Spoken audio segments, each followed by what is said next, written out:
दोस्तों, मैं आपको आज जो बताने जा रहा हूं वो सुनकर आपके होश उड़ जाएंगे, क्योंकि जो षड्यंत्र अभी भारत के प्रधानमंत्री नरेंद्र मोदी के खिलाफ रचा जा रहा है वो अब तक का सबसे बड़ा है। यह कहानी केवल राजनीति की नहीं है, यह कहानी है डीप स्टेट की, उन ताकतों की जो न भारत को मजबूत होते देख सकती हैं, न भारत के बाजार को अपने हाथ से निकलने देना चाहती हैं। कई लोग कहते हैं मुख्यमंत्री रहते हुए भी मोदी को हटाने की कोशिश हुई, लेकिन प्रधानमंत्री बनने के बाद से ये हमले और ज्यादा बढ़ गए और अब हालत यह है कि इस साजिश में कई देश शामिल हो चुके हैं। सोशल मीडिया पर चर्चा है, जैसे बांग्लादेश में डीप स्टेट ने शेख हसीना को हटाया, वैसा ही खेल भारत में मोदी के खिलाफ खेला जा रहा है। डीप स्टेट जिसमें CIA शामिल है, वो विदेशी कंपनियां शामिल हैं जो भारत के बाजार पर कब्जा चाहती हैं। और हैरानी की बात, अमेरिकी राष्ट्रपति डोनाल्ड ट्रंप भी इस खेल का हिस्सा बताए जा रहे हैं। सवाल यह है, क्यों डीप स्टेट चाहता है कि मोदी जाएं? क्यों भारतीय विपक्ष ट्रंप की भाषा बोलने लगा है? क्या भारत में भी बांग्लादेश जैसा बवाल खड़ा होने वाला है? दोस्तों, ये डीप स्टेट भारत को आर्थिक, सांस्कृतिक, व्यापारिक और सैन्य रूप से बढ़ता हुआ नहीं देख सकता। ये चाहते हैं कि भारत के बाजार पर अमेरिकी कंपनियों का कब्जा हो और हमारी संस्कृति को तोड़ने के लिए फर्जी फेमिनिस्ट, कुछ NGOs, कुछ छद्म इतिहासकार और दिखावटी इन्फ्लुएंसर्स की पूरी फौज खड़ी कर दी गई है। लेकिन भारत बदल चुका है। आज भारत दुनिया की आंखों में आंख डालकर बात कर रहा है और यही डर डीप स्टेट के दिल में बैठ चुका है। मामला बिगड़ा जब ऑपरेशन सिंदूर हुआ। भारत ने पाकिस्तान में घुसकर अमेरिकी F-16 विमानों को नुकसान पहुंचाया, पाकिस्तान को अमेरिका की गोद से खींचकर मारा। बस उसी दिन से पीएम मोदी को हटाने का खेल और तेज हो गया।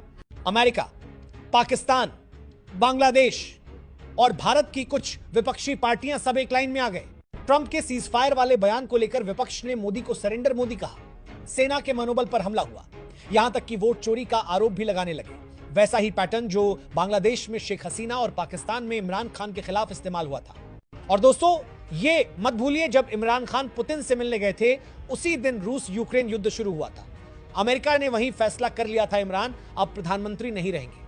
आज वही स्क्रिप्ट भारत में लिखी जा रही है, क्योंकि भारत सबसे तेजी से बढ़ती अर्थव्यवस्था है। दुनिया यहां व्यापार करना चाहती है, लेकिन पीएम मोदी साफ कह चुके हैं, राष्ट्रीय हित पहले। यही डीप स्टेट को बर्दाश्त नहीं। अब सवाल यह नहीं कि मोदी के खिलाफ षड्यंत्र हो रहा है या नहीं, सवाल यह है क्या भारत इस षड्यंत्र के सामने टिक पाएगा? डीप स्टेट का एजेंडा साफ है, भारत को कमजोर करना, भारत के बाजार पर कब्जा करना और भारत के राजनीतिक नेतृत्व को अपने हिसाब से बदलना। लेकिन अब आपको यह समझना होगा डीप स्टेट चलता कैसे है।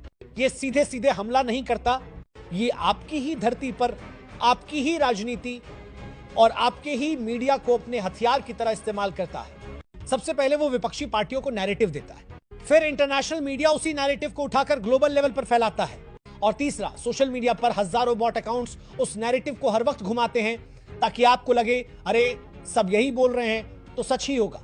उदाहरण देखिए, जब बांग्लादेश में शेख हसीना के खिलाफ मोर्चा खोला गया, पहले वोट में गड़बड़ी का आरोप लगाया गया, फिर मीडिया ने उसी को हेडलाइन बनाया और अंत में सड़कों पर फंडेड प्रोटेस्ट शुरू कर दिए गए। नतीजा, शेख हसीना को देश छोड़ना पड़ा।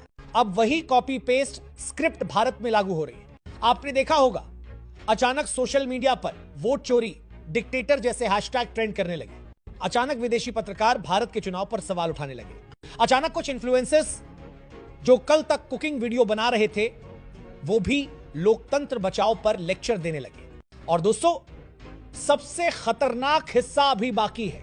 रिपोर्ट्स के मुताबिक डीप स्टेट भारत के अंदर आर्थिक अस्थिरता पैदा करने की कोशिश करेगा। मतलब स्टॉक मार्केट में शॉर्ट सेलिंग, रुपए को गिराने के लिए विदेशी फंड्स का इस्तेमाल और जरूरी सामान की सप्लाई चेन में बाधा डालना। क्यों? ताकि महंगाई बढ़े, लोग नाराज हो और चुनाव में माहौल बदल जाए। लेकिन दोस्तों, पीएम मोदी भी ये सब जानते हैं।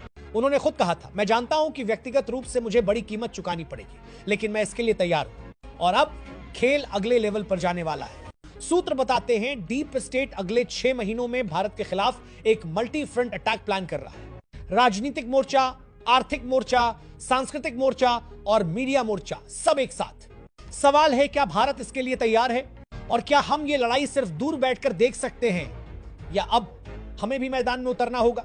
डीप स्टेट जानता है, अगर पीएम मोदी को सत्ता से हटाना है तो जनता का भरोसा तोड़ना होगा। इसके लिए उन्होंने भारत के विपक्षी दलों को 3 तरह के टूल्स दिए हैं। नैरेटिव शिफ्ट, ताकि हर घटना का दोष सीधे मोदी पर जाए। अंतर्राष्ट्रीय दबाव, विदेशी नेताओं और संस्थाओं से बयान दिलवाना कि भारत में लोकतंत्र खतरे में है, सड़क आंदोलन, बड़े शहरों में अचानक फंडेड प्रोटेस्ट करवाना ताकि मीडिया में तस्वीरें जाएं और माहौल खराब हो। दोस्तों, ये कोई थ्योरी नहीं है, ऐसा ही copy paste formula Sri Lanka, Pakistan और बांग्लादेश में भी चलाया गया था। अब दूसरा मोर्चा, आर्थिक हमला। डीप स्टेट को मालूम है कि भारत की ताकत उसका तेजी से बढ़ता हुआ मार्केट है, तो उन्होंने तय किया है कि इस मार्केट में डर फैलाना है। कैसे? विदेशी निवेशकों के जरिए अचानक स्टॉक मार्केट में गिरावट लाना, रुपया गिराने के लिए डॉलर की भारी खरीद करना और भारत की सप्लाई चेन को तोड़ने के लिए जरूरी सामान जैसे फर्टिलाइजर, चिप्स और एनर्जी रिसोर्सेज की डिलीवरी रोकना। इसका असर सीधा आपकी जेब पर पड़ेगा, महंगाई बढ़ेगी, नौकरी घटेगी और लोग गुस्से में आएंगे। यही तो डीप स्टेट चाहता है, आर्थिक दर्द को राजनीतिक गुस्से में बदलना। तीसरा मोर्चा, सांस्कृतिक और सोशल हमला। दोस्तों, डीप स्टेट सिर्फ बंदूक से नहीं, दिमाग से भी लड़ता है। उन्होंने भारत में ऐसे ग्रुप तैयार किए हैं जो हमारी संस्कृति, हमारे इतिहास, हमारे त्योहार तक को टारगेट करते हैं। कुछ एनजीओ, कुछ सोशल एक्टिविस्ट और कुछ ऐसे इन्फ्लुएंसर्स जिनके लाखों फॉलोअर्स हैं, लेकिन असली मकसद सिर्फ एक आपके सोचने का तरीका बदलना। ये लोग लगातार सोशल मीडिया पर यही फैलाते हैं कि भारत में सब गलत है, भारत पीछे जा रहा है, मोदी तानाशाह है, ताकि धीरे धीरे बिना आपको पता चले आपके मन में देश और उसके नेतृत्व के प्रति अविश्वास बैठ जाए। और चौथा मोर्चा, मीडिया वॉर। दोस्तों, आपने नोट किया होगा पिछले कुछ महीनों में विदेशी मीडिया में भारत के खिलाफ रिपोर्ट्स की बाढ़ आ गई है। हर हफ्ते कोई नया एक्सपोज, कोई नई रिपोर्ट जिसमें भारत को बदनाम किया जाता है। यह सब ऐसे नहीं हो रहा, यह एक कोऑर्डिनेटेड मीडिया स्ट्राइक है। इसके लिए करोड़ों डॉलर खर्च किए जाते हैं ताकि आपकी सोच पर असर पड़े।